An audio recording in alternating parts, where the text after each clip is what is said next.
डुमरी विधानसभा जो जिला गिरिडीह प्रमंडल उत्तरी छोटानागपुर का हिस्सा है और उस विधानसभा से मैं स्वयं प्रत्याशी हूँ जयराम कुमार महतो। विधानसभा जमुआ जो शेड्यूल कास्ट के लिए आरक्षित सीट है, विधानसभा का क्रमांक है 30। गिरिडीह जिला उत्तरी छोटानागपुर प्रमंडल, वहाँ के प्रत्याशी होंगे रोहित कुमार दास। विधानसभा राजमहल क्रमांक संख्या 1, जिला साहेबगंज प्रमंडल संथाल परगना, वहाँ के प्रत्याशी होंगे मोतीलाल सरकार। विधानसभा तमाड़ जो अनुसूचित जनजाति के लिए आरक्षित है, क्रमांक संख्या 58, जिला रांची प्रमंडल दक्षिणी छोटानागपुर, वहाँ के प्रत्याशी होंगे दमयंती मुंडा। विधानसभा सरायकेला जो अनुसूचित जनजाति के लिए आरक्षित है, क्रमांक 51, जिला सरायकेला प्रमंडल कोल्हान, उस सीट से प्रत्याशी होंगे प्रेम मार्डी। विधानसभा छतरपुर जो शेड्यूल कास्ट के लिए आरक्षित है, क्रमांक 78, जिला और प्रमंडल पलामू, उस सीट से प्रत्याशी होंगे पृथ्वीराज। तो आज ये 6 प्रत्याशियों की सूची और झारखंड लोकतांत्रिक क्रांतिकारी मोर्चा का ये लास्ट वाला क्या बताया? छतरपुर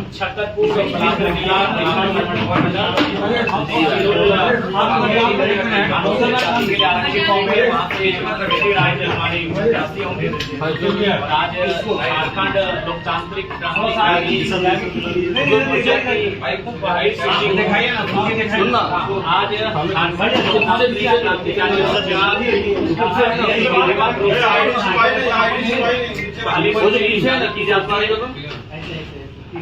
हमारे आगामी विधानसभा के जो चुनाव होंगे, विधानसभा चुनाव के प्रत्याशी होंगे, ये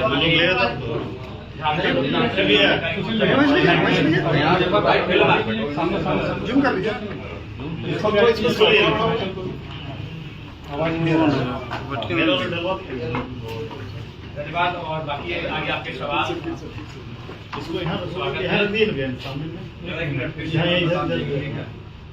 जी पुनः मैं रिपीट कर देना चाहूँगा। जी हमारे 6 प्रत्याशी पहले सूची जारी कर रहे हैं। कल रात ही पारसनाथ की तलहटी में संसदीय बोर्ड और स्क्रीनिंग कमेटी की बैठक बुलाई गई थी और उस बैठक की रायशुमारी और संसदीय बोर्ड के अनुमोदन के बाद हम लोगों ने 6 प्रत्याशी की सूची को जारी करने का निर्णय लिया, जिनमें पहला विधानसभा डुमरी है। डुमरी विधानसभा चुनाव जो गिरिडीह जिला के अंतर्गत आता है, वहाँ मैं स्वयं प्रत्याशी हूँ जयराम कुमार महतो। जमुआ जो गिरिडीह जिला के अंतर्गत आता है, वहाँ के प्रत्याशी रोहित कुमार दास होंगे। राजमहल जो साहेबगंज जिला संथाल परगना की सीट है, वहाँ से प्रत्याशी मोतीलाल सरकार जी होंगे। तमाड़ जो रांची जिला दक्षिणी छोटानागपुर का अंश है, वहाँ के प्रत्याशी दमयंती मुंडा जी होंगे। सरायकेला जो सरायकेला जिला कोल्हान प्रमंडल की सीट है, वहाँ से प्रत्याशी प्रेम मार्डी जी होंगे। और छतरपुर जो पलामू जिला पलामू प्रमंडल की सीट है, वहाँ से प्रत्याशी पृथ्वीराज होंगे। बाकी आपके सवालों का स्वागत करते हैं। पूरे झारखंड में कितने प्रत्याशी आपको होंगे? देखिए दादा, पूरे झारखंड राज्य से लगभग हमें 69 जो सीटें हैं वहाँ से आवेदन मिला है। तो ये तो तय मान के चलिए कि 69 सीटों पर झारखंड लोकतांत्रिक क्रांतिकारी मोर्चा चुनाव लड़ेगी। उसके बाद हम लोग प्रयास कर रहे हैं कि कुछ ऐसे चेहरे जिनकी राजनीति में अच्छी पकड़ हो, अगर वो संपर्क करते हैं तो हम लोग पूरे 81 पे लड़ने की संभावना देख रहे हैं। दूसरे पार्टी से जाएंगे उसको भी आपको शामिल कीजिए। देखिए, दूसरे पार्टी से आएंगे नो डाउट वे शामिल किए जाएंगे, लेकिन उसके लिए हम लोग जो हमारे पूर्व की कमेटी है, वहाँ के जिला अध्यक्ष हैं, तमाम प्रखंड के अध्यक्ष कमेटी बनी है, उनसे एक बार रायशुमारी करेंगे। अगर वे रजामंदी देंगे, वह सहमति देंगे, तभी हम लोग इस विषय पे आगे बढ़ेंगे। प्रमुख मुद्दे क्या अभी आप लोग विधानसभा चुनाव राज्य के मुद्दों पे लड़े जाते हैं। लोकसभा का चुनाव पार हो चुका है, लोकसभा का चुनाव देश के मुद्दों पर था, लेकिन देश के मुद्दों के साथ मैंने राज्य के मुद्दों से पूरे देश को परिचय करवाया।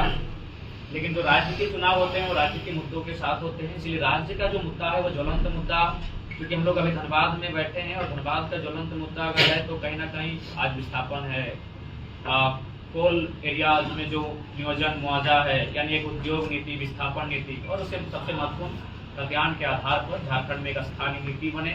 उस स्थानीय नीति के आधार पर एक मजबूत नियोजन नीति बने, ताकि राज्य के बढ़ने का जो मकसद था उस मकसद को पूरा करने की दिशा में हम लोग बढ़ सकें। 60 से अधिक सीटों पर लड़ेंगे, केवल 6 सीटों का भी। देखिए, चूंकि हम लोग नया संगठन है तो हम लोग चाहते हैं कि संगठन में आपसी मनमुटाव ना हो, संगठन के भीतर किसी प्रकार का द्वेष ना हो, इसीलिए हम लोग फाइनल टच देने से पहले बहुत मेहनत कर रहे हैं। अभी हमारी एक 11 सदस्यीय टीम कोल्हान प्रमंडल में जाके रायशुमारी कर रही है, रायशुमारी नहीं, वहाँ समन्वय स्थापित कर रही है। तो हम लोग समन्वय स्थापित कर रहे हैं। इन 6 सीटों पर समन्वय बन चुका था। इन 6 सीटों पर जो नकारात्मक चीजें होनी चाहिए तो वो नहीं दिख रही थी, तो इसीलिए जैसे ही हम लोग सकारात्मक हो जाएंगे, बाकी की सीटों की घोषणा हमें लगता है अगर होगा तो रात को कर सकते हैं, कल सुबह कर सकते हैं। तो मतलब ये 6 सीटें हम लोग लगभग 12 घंटा मीटिंग किए। 12 घंटा के निष्कर्ष के बाद हमें लगा कि ये 6 सीटें फिलहाल इन पर किसी प्रकार का मनमुटाव देखने की स्थिति में हम लोग नहीं थे, तो 6 सीटों से हम लोग शुरुआत करेंगे। गठबंधन कहीं हो रही है क्या? अकेले यूपी से लड़ेंगे कि और कहीं से भी लड़ेंगे? जी, हम और एक सीट से चुनाव लड़ेंगे और इसकी घोषणा तीसरे चौथे जब सूची जारी की जाएगी उस समय की जाएगी। कहीं से गठबंधन हो रही है क्या? देखिए, चॉइस की अगर बात करें तो टुंडी मेरा घर पड़ता है। गोमिया ने मुझे निर्णायक लीड दिया है, गोमिया ने। उसके बाद बेरमो और मांडू भी मेरे चॉइस में आता है। उसके बाद अगर परिस्थितियां जैसी हो रही है, बागमारा में जिस दिन जो परिस्थितियां उस दिन उत्पन्न हुई, तो अगर बागमारा का समीकरण जयराम जी बोतल पटकने एक युवा होने के नाते, एक स्टूडेंट होने के नाते इस प्रकार के व्यवहार को मैं भी समर्थन नहीं करता, लेकिन उस व्यवहार के पीछे जो दर्द की दास्तान है, अत्याचार, शोषण और जुल्म की कहानी है, उस कहानी से अगर आप वाकिफ होंगे तो शायद मुझे लगता है कि वो व्यवहार परिस्थिति के हिसाब से कभी कभी हो जाता है। इंसान नहीं चाहता उस प्रकार का व्यवहार हो, लेकिन वो जो मामला है वहाँ 133 मजदूरों का मामला है। उन्हें ना वेतन उचित, वेतन तो छोड़ ही दीजिए, ये तय नहीं है कि वो जो मजदूर हैं वो किसके अंडर काम कर रहे हैं। ना बीसीसीएल जिम्मेवारी ले रही है, ना जो आउटसोर्सिंग कंपनियां हैं वो जिम्मेवारी ले रही है। यानी कह सकते हैं कि जिस प्रकार फिल्मों में हम लोग कहानी देखते थे, सुनते थे, वो हकीकत में बागमारा में दोहराई जा रही है। हाल ही में लोकसभा चुनाव पार हुआ है, उसमें आप लोग कहीं ना कहीं आप लोग को हार महसूस हुआ था। अभी विधानसभा चुनाव में देखिए, लोकसभा का चुनाव परिणाम के दृष्टिकोण से बेशक शून्य रहा, लेकिन हमें अपने प्रदर्शन पर गर्व रहा। पूरे भारत देश में चर्चा का हम लोग विषय बने। बाकायदा जो नेशनल पार्टियां हैं उनके जहन में है, उनके दफ्तर में प्रतिदिन तो 1 घंटा जरूर जयराम महतो नाम का और झारखंड लोकतांत्रिक क्रांतिकारी मोर्चा का चर्चा होता है। तो वो लोकसभा के चुनाव की जो हार थी वो हार नहीं, हमारे लिए जीत का एक रास्ता था। किसी राष्ट्रीय पार्टी ने आपसे अलायंस करने का क्या संपर्क किया? जी, संपर्क अंदर खाने हुई थी। अपने नाम का खुलासा करना ठीक बात नहीं है। कौन पार्टी? मतलब कह सकते हैं झारखंड में जितनी भी पार्टियां हैं सबने एक बार टच किया है। आप किसी के साथ जाइएगा क्या? नहीं, हम लोग किसी भी राजनीतिक दल के साथ नहीं जा रहे हैं, ना ही हमारे संगठन का किसी अन्य दलों की तरह किसी अन्य दल में विलय होने जा रहा है। हम लोग मजबूती के साथ एक होकर झारखंड लोकतांत्रिक मोर्चा के बैनर तले ही चुनाव लड़ेंगे। अंतिम आपको सरकार में अगर निर्णायक में रहते हैं कि आपकी जनों के साथ सरकार बन सकती है, अगर बीजेपी के साथ जाते हैं संपर्क? सबसे पहली बात, मैं तो झारखंड की जनता से बार बार अनुरोध कर रहा हूं कि इस बार 24 वर्षों से आपने सबको मौका दिया, एक बार हम लोग को पूर्ण बहुमत दें ताकि इस राज्य में निष्पक्ष होकर, निडर होकर हम लोग प्रभावी रूप से इस राज्य को चला सकें। अगर किसी की भी सरकार बनती है और आपको समर्थन मांगा जाता है तो आप जाइए उस समर्थन में?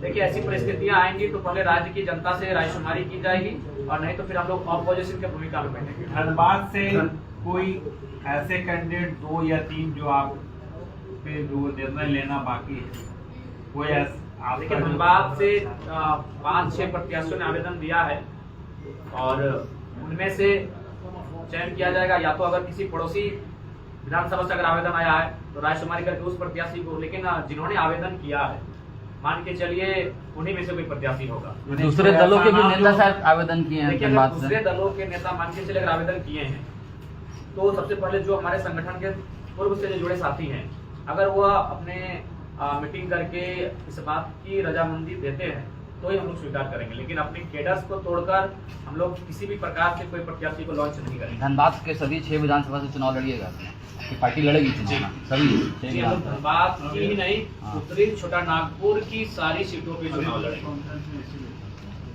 उत्तरी छोटा नागपुर 25 की 25 सीटों पे हम लोग चुनाव लड़ेंगे, और बाकी जो प्रमंडल हैं वहाँ संगठन के हिसाब से, आवेदन के हिसाब से, लोगों के फीडबैक के हिसाब से हम लोग चुनाव लड़ेंगे।